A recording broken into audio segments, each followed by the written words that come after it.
पिता, पुत्र और पवित्र आत्मा के नाम पर आमीन। क्रिस्त में मेरे प्यारे दोस्तों, सबसे पहले मैं आपको ईस्टर की शुभकामनाएं देता हूं। हम लोगों में अधिकतर लोग नहीं जानते हैं कि ईस्टर क्या है, ईस्टर का महत्व क्या है, ईस्टर हमारे जीवन में किस प्रकार का प्रभाव है ईस्टर का, ईस्टर की वजह से हम लोगों को क्या मिला है, ये लोगों को मालूम नहीं है। और इसलिए इस संदेश में मैं इस पर जोर देकर आपको ये बात समझाना चाहता हूँ। ईस्टर क्या है? ईस्टर यह है कि ईश्वर के पुत्र प्रभु ईसा मसीह समस्त मानव जाति के लिए कलवारी क्रूस पर अपने प्राण को देकर समस्त मानव जाति के पापों के लिए अपने प्राण बलि के रूप में समर्पित करते हुए उनके मृत्यु के बाद तीसरे दिन जी उठे। और ये जी उठना, ये पर्व प्रभु ईसा मसीह का तीसरे दिन जी उठने का पर्व है, मृत्यु को पराजित करने का पर्व है। तो इस दुनिया में बहुत सारे लोग, अच्छे अच्छे लोग आए, अच्छे अच्छे गुरु आए, वह सब अच्छी अच्छी शिक्षा मानव जाति को प्रदान किए, लेकिन प्रभु ईसा मसीह उनसे अलग है कई बातों में। कि सबसे पहले प्रभु ईसा मसीह ईश्वर के पुत्र होने के नाते स्वयं ईश्वर हैं, और वह ईश्वर इंसान बन गए। और क्यों यीशु मसीह इस दुनिया में आए? समस्त मानव जाति को, विशेष रूप में पापियों को पश्चाताप की ओर बुलाकर उनके आनंद जीवन के लिए, उन्हें आनंद जीवन प्रदान करने के लिए प्रभु ईसा मसीह इस दुनिया में आए। इसलिए कि प्रभु ईसा मसीह आप लोगों को और मुझे बहुत बहुत प्यार करते हैं। हमें मालूम है कि हम मानव जाति के आरंभ से देखे मृत्यु मनुष्यों को परेशान किया करती थी। बहुत सारे लोगों ने मृत्यु पर मनन चिंतन किया, और इसी प्रकार फिलॉसफी का उत्पन्न हुआ। सोक्रेटिस, प्लेटो, अरिस्टोटल इत्यादि लोगों ने जीवन के बाद और मृत्यु के बाद जो जीवन है उस पर मनन चिंतन की और उनकी राय प्रस्तुत की।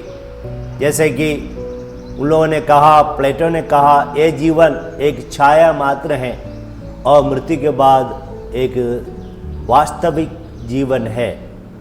और कुछ लोगों ने कहा मृत्यु के बाद जीवन नहीं है, यही जीवन है, तो इसलिए जियो, ऐश करो, मस्ती करो, खाओ पियो, आनंद मनाओ।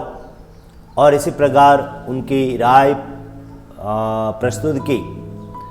और इसके अलावा हम देखते हैं इजिप्ट में, मिस्र देश में फ़ाराओ के पिरामिड हैं, तो उन लोगों ने राजाओं को, रानियों को पिरामिड में रख दिया, अच्छी तरह सजा के रख दिया, ताकि उनका एक दिन पुनरुत्थान हो।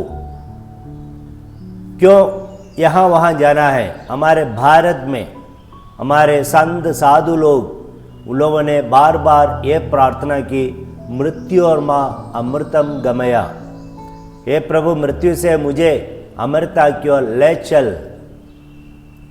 तो इसका मतलब यह है कि ये संत मुनि लोग, साधु लोग मृत्यु के बारे में मनन चिंतन किया करते थे और मृत्यु उनको परेशान किया था। मृत्यु के लिए एक समाधान के लिए इन लोगों ने ईश्वर से प्रार्थना की, मृत्यु और माँ अमृतम गमया।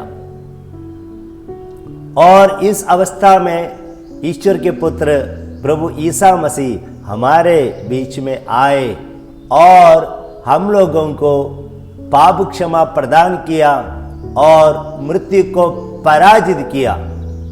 तो ईस्टर का मतलब यह है कि मृत्यु की मृत्यु, यानी प्रभु ईसा मसीह ने मृत्यु पर विजय पाई। और इसलिए धर्म ग्रंथ बाइबल में वचन कहता है, संत पौलुस पूछते हैं 1 कोरिन्थियन चैप्टर 15 वर्स 54 और 55, मृत्यु कहाँ है तेरी विजय, मृत्यु कहाँ है तेरा दंश। मृत्यु को पराजित किया है। मृत्यु सबसे बड़ा दुश्मन इस दुनिया के मानव जाति के, इस दुश्मन को प्रभु ईसा मसीह ने पराजित किया है उनके पुनरुत्थान के द्वारा। और प्रभु ईसा मसीह के ये पुनरुत्थान में क्या विशेषता है, रोमियो के नाम संत पौलुस के पत्र अध्याय 6 वाक्य 9 में हम पढ़ते हैं, प्रभु ईसा मसीह उस जीवन में आए हैं पुनरुत्थान के द्वारा, अब मृत्यु को उन पर कोई वश नहीं है, कोई अधिकार नहीं है, तो कभी नहीं मरेंगे प्रभु ईसा मसीह। तो इसी प्रकार प्रभु ईसा मसीह का जीवन हुआ है, पुनर्जीवन हुआ है। यीशु ने स्वयं यह भी कहा है मृत्यु के पहले संत योहन के सुसमाचार अध्याय 11 वाक्य 25 में कि पुनरुत्थान और जीवन मैं हूँ, पुनरुत्थान और जीवन मैं हूँ। और इसी प्रकार यीशु मसीह ने इस मृत्यु को पराजित किया है और समस्त मानव जाति इस घटना को, पुनरुत्थान की यह घटना को दुनिया के सबसे बड़ी घटना के रूप में स्वीकार किया है। और इसकी वजह से हर रविवार को छुट्टी है। अधिकतर लोगों को, आप लोगों को शायद नहीं मालूम है, दुनिया में अधिकतर देशों में रविवार के दिन छुट्टी क्यों है। रविवार के दिन छुट्टी इसलिए एकमात्र कारण है कि उसी दिन प्रभु ईसा मसीह जी उठे हैं। और इस कारण से यह सबसे बड़ी पर्व है और सबसे बड़ी पर्व होने के नाते हर 7वां दिन छुट्टी मनाते हैं रविवार के दिन। और ये हमें याद करने के लिए कि प्रभु ईसा मसीह जी उठे। और इतना ही नहीं, प्रभु ईसा मसीह मृतकों में से जी उठे, लेकिन हमारे लिए क्या फायदा है। और वचन कहता है रोमियो के नाम संत पौलुस के पत्र 6 में कि अगर यदि हम लोग भी यीशु के साथ मर जाएं तो उनके समान हम भी जी उठेंगे। तो यीशु के साथ मर जाना, इसका मतलब क्या है?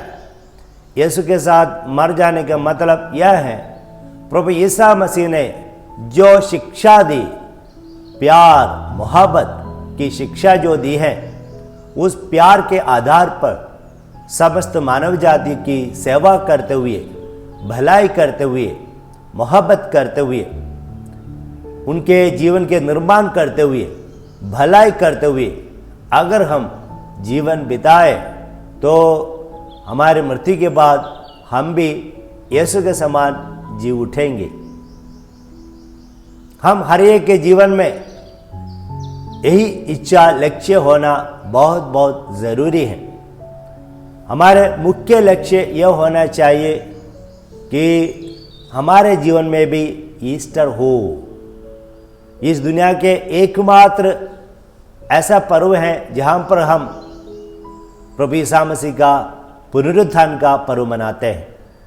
किसी भी दूसरे व्यक्तियों का पुनरुत्थान का महोत्सव हम नहीं मनाते हैं, क्योंकि वे सब के सब मर गए, वापस नहीं आए। लेकिन ईश्वर के इकलौते पुत्र यीशु मसीह केवल मृत्यु के बाद वापस आए और उन्होंने अपना दर्शन कई लोगों को दिया है, दे भी रहे हैं। आज भी बहुत सारे लोग यीशु मसीह का, पुनर्जीवित यीशु मसीह का अनुभव, व्यक्तिगत अनुभव कर रहे हैं और ऐसा अनुभव करते हुए उनका जीवन बदल रहे हैं और यीशु के वचनों के अनुसार जीवन बिता रहे हैं। तो हमारे जीवन में हमारा मुख्य मकसद ये होना चाहिए कि हमारे परिवार के सारे सदस्य मुक्ति प्राप्त करें। यह मुख्य लक्ष्य होना चाहिए। बाकी नौकरी, धन कमाना और घर, गाड़ी, ऐसा सेकेंडरी है। प्राथमिकता आनंद जीवन के लिए, मुक्ति के लिए होना चाहिए। तभी हमारे परिवार के हर एक सदस्य, जीवन साथी, बच्चे, सब कोई इसी लक्ष्य रहकर जीवन में आगे बढ़ते हुए ऐसा जीवन बिताए जैसे प्रभु ईसा मसीह ने हमसे कहा, जैसे मैंने कहा, एक दूसरे के प्यार करते हुए, सेवा करते हुए, भलाई करते हुए जीवन में आगे बढ़े। और ये क्षणभंगुर जीवन, ये 60 साल का जीवन, 70 साल का जीवन, 80 साल का जीवन हम स्वर्गीय वचनों के अनुसार बिताए और उस आनंद जीवन के लिए हम लोग अपने पूंजी जमा करते हुए आनंद जीवन प्राप्त कर सके। मेरी ये प्रार्थना है कि इस ईस्टर के समय कि वह ईश्वर अपने पवित्र आत्मा को आपको प्रदान करे ताकि आपको सच्चा ज्ञान प्राप्त हो जाए और आप अपने जीवन के बारे में सही रूप में मनन चिंतन करते हुए और आपके जीवन को प्रभु के प्रति प्यार के खातिर दूसरों के लिए भलाई करते हुए जीवन निर्वाहन करें और जिस आनंद जीवन के लिए प्रभु हमें बुला रहे हैं उस आनंद मोक्षा पर, आनंद मुक्ति पर, जीवन पर आप भी परिवार के साथ सदस्य हो जाएं और वहाँ पर हमेशा के लिए हम उस परमेश्वर, परम आत्मा ईश्वर के साथ जीवन बिता पाएंगे। तो फिर एक बार आप सबको ईस्टर की शुभकामनाएं और हर रविवार को याद करना कि छुट्टी इस परम घटना की वजह से है। प्रभु ईसा मसीह जी उठे, उसी को याद दिलाने के लिए हर रविवार को छुट्टी है और हर रविवार को विशेष में प्रार्थना करना। प्रभु हम धन्यवाद देते हैं आपके उस आनंद जीवन के उत्तराधिकारी हमें बनाने के लिए और उसी दिशा में हम परिवार के साथ आगे बढ़ने की कृपा हम लोगों को प्रदान कर, जिस ईश्वर ने आपको बनाया वह ईश्वर आज प्रचुर मात्रा में आपको अनुग्रह आशीर्वाद प्रदान करे। आमीन।